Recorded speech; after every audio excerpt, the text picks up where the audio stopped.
প্রথম পার্টে আমরা দেখছি যে যোগ কিভাবে করতে হয়। এখন আমরা দেখব বিয়োগ কিভাবে করতে হয়। যেমন একটি সংখ্যা দেওয়া আছে 26 আর এর থেকে বিয়োগ হয়তো 20। তো এইটা বিয়োগ কিভাবে করা হয়, যেভাবে শূন্যকে যোগের মধ্যে ধরি না ঠিক সেইভাবে যদি বিয়োগের মধ্যে নিচে শূন্য থাকলে তাহলে এই শূন্যকে ধরা হয় না, ডাইরেক্টলি আমরা 6 বসিয়ে দিব বা কোনো সংখ্যা যদি থাকে তো সংখ্যা বসিয়ে দেব এবং 2 থেকে 2 গেলে শূন্য। বাম সাইডে সবসময় শূন্য বসে না, তাই শূন্য বসাই না, তাই 26 20 গেলে 6। और অন্য একটি 36 থেকে 27 গেলে কত?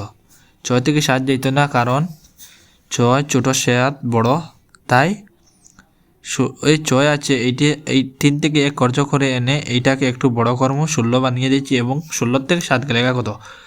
8 9 10 11 12 13 14 15 16 9। 16 থেকে 7 গেলে 9 এবং এখানে ছিল 3 প্রথমে, কিন্তু 1 দিয়ে দিয়েছি, তাই এখানে রয়েছে 2। 2 থেকে 2 গেলে 0। বাম সাইডে 0 বসে না, তাই আমাদের উত্তর হলো 9।